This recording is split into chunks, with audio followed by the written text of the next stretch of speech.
President Rajapaksa has appealed to the masses to take a correct and wise decision without being duped by political forces against the country.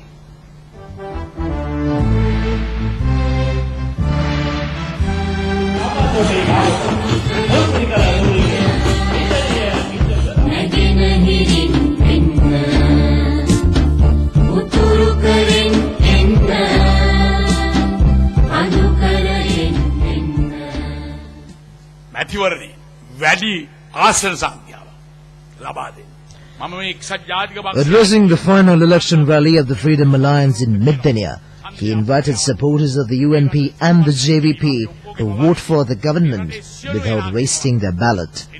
It is the responsibility of the entire nation to join hands in developing the country.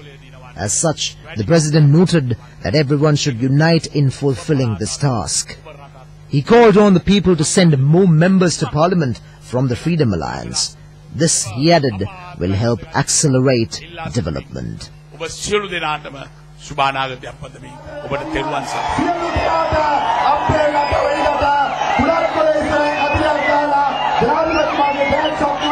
President presided at this rally in Middennia, the final in the series of government party rallies organized to strengthen the victory of the party. Massive crowds from all directions converged on the Mahavidyalaya grounds. Speaking further, the President said the Mahinda Chintana program will be successfully carried forward through a stable and strong government comprised of young and veteran politicians. Several Freedom Alliance candidates who are in the fray in the Hambantota district for the general election also addressed the rally.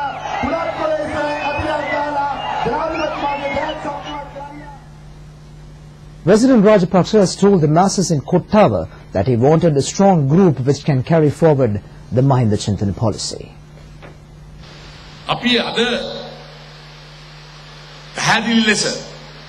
The President said the Mahinda Chintana has clarified the path the government will take. It has further clarified the targets to be achieved. He reiterated the need for a strong parliament with courageous legislators. The President yesterday attended a public meeting in Kottava. A large group of Freedom Alliance supporters participated. The public rally was organized by Freedom Alliance candidate Vimal Veeravansha. Minister Achal Ajaguda parliamentarian Vimal Veeravansha and Mohammed Muzammil and Colombo district candidate Sudharman Radhaliyaguda addressed the meeting. Meanwhile, the President also joined in a public meeting organized by Minister Bandulu Gunawardena in Maharagama.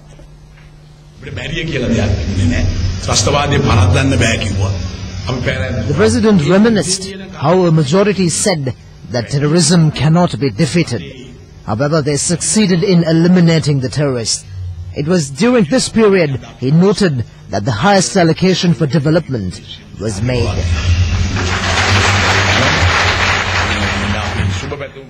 United National Party Pradesh Sabha member of Homagama Sampath Padmavarna was among the many activists who ditched the party and joined the Freedom Alliance at this meeting, in which Minister Gunawardena was the organizer. The Parliament nod has been received for the extension of the emergency by a further month. The resolution was approved with a majority of 58 votes. 5 members opposed it. The JVP and the TNA cast their votes against the resolution. UNP members were not in the House during voting. Presenting the resolution for the extension of the emergency, Prime Minister Ratnasiri Wickramanayake underscored that they will not permit terrorism to rise up again. As a government, he reiterated that they will assume this responsibility and even leave no room to push the ordinary peaceful citizens into terrorism. You're watching Prime TV News and still at home. The maiden session of Sri Lanka's 7th Parliament will be held on the 22nd of this month. The 6th Parliament, which was dissolved on the 9th of February, was resummoned today to consider some important matters. Parliamentarians of the 6th Parliament received an opportunity to participate in today's proceedings as legislators for the last occasion. The President paid a surprise visit to his office at the Parliamentary complex and listened to the debate on the emergency extension. The President took lunch at the dining room with government and opposition members. He also seized the opportunity to have cordial discussions with the staff members. The government has declared Friday as a public and bank holiday. Secretary to the Ministry of Public Administration D. Disanayake said the decision has been taken due to the election. The Government Information Department referred to the announcement made by the Public Administration Secretary. Moving on, the first court-martial which inquired into allegations against Sara Fonseca has been postponed until the 5th of next month. The court-martial met this morning and thereafter decided to adjourn. In the meantime, the second court-martial of the former army chief met at 2:30 this afternoon. The hearings continued until 5:30 p.m. It will resume sittings again on the 9th of next month. Resettlement in the area west of the A9 highway in the north has been completed. Parliamentarian Basil Rajapaksa, who is also the chairman of the Utturu Wasantha task force, said resettlement along the eastern area of the highway has been unveiled.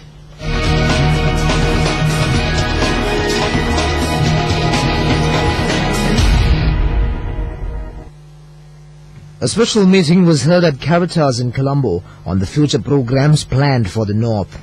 Giving his views at this meeting, Basil Rajapaksa clarified the prevailing situation in the region.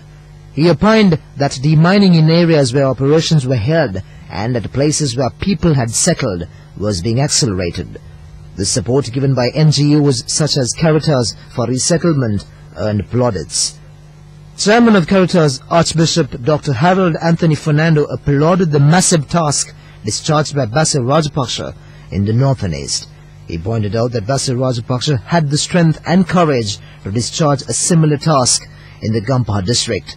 As such, the bishop said it is the onus of everyone to give strength to Mr. Rajapaksa in fulfilling this task. Reverend Father Damit Fernando was present.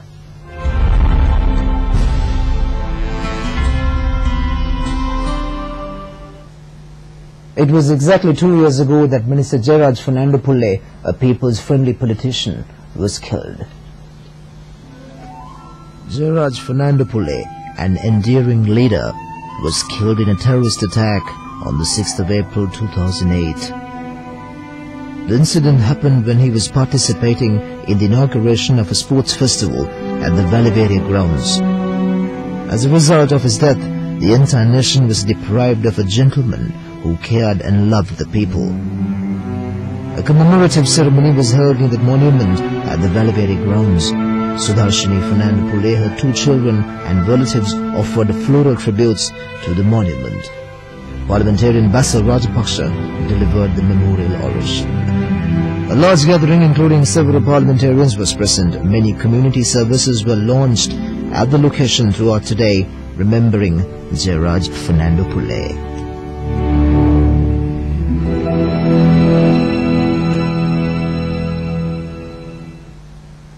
The Colombo Bourse registered a record high. Chairman of the Securities and Exchange Commission, Udayasree Karivasam, said that the All-Share Price Index and the Melanka Price Index recorded the highest value in the stock market history today.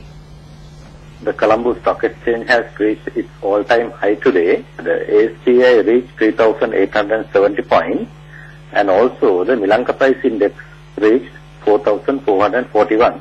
These two figures are the all-time high in the Colombo Stock Exchange, and today's turnover recorded as 1.2 billion rupees. Also, mainly this is driven by the banking sector stocks. Almost all the bank shares are up today. This is mainly due to the forthcoming general election victory by the government, and thereby the stability of the political situation in this country. The investing community and the corporate sector is very optimistic about the political stability of this country and also the growth perspective of the economy in the coming year. And now this is good news for the pensioners. The Bank of Ceylon is offering a contributed pension plan for Sri Lankan expatriates abroad that will pay out monthly after they reach the age of 55 or 60. The BOC Infinity Retirement Plan is targeting Sri Lanka's 1.5 million strong expatriate workforce, mainly in the Middle East. Its chairman Gamini Wickramasinghe has said that they are targeting to open 200,000 accounts by the end of this year. He said they are eyeing particularly the housemaids. In 2009, the Sri Lankan expatriate community working mostly in the Middle East, European countries such as Italy and Asian nations like Korea and Japan had remitted $3.3 billion. Mr. Wickramasinghe said the Bank of Ceylon is Sri Lanka's largest receiver of foreign remittances, and it made sense to create a new product to raise deposits and fill a customer need. The pension plan becomes active at the age of 55, but contributions can be extended until 60 years. Moving on, dramatic and disturbing video of a U.S. military Apache helicopter attack in Baghdad 3 years ago that killed 12 people, including 2 Reuters news employees, has been released by whistleblower website WikiLeaks. Radio. Rio Banners 1-4. Yep, he's got a weapon too. Hotel 26, Crazy Horse 18, have 5 to 6 individuals with AK-47s. Request permission to engage. We just engaged all 8 individuals. Bushmaster 7, Roger. This is Bushmaster 7, Roger, engage. 1-8, engage. Clear. Come on. Clear. Clear. We're engaged. WikiLeaks describes itself as a non-profit organization that publishes leaks of controversial government and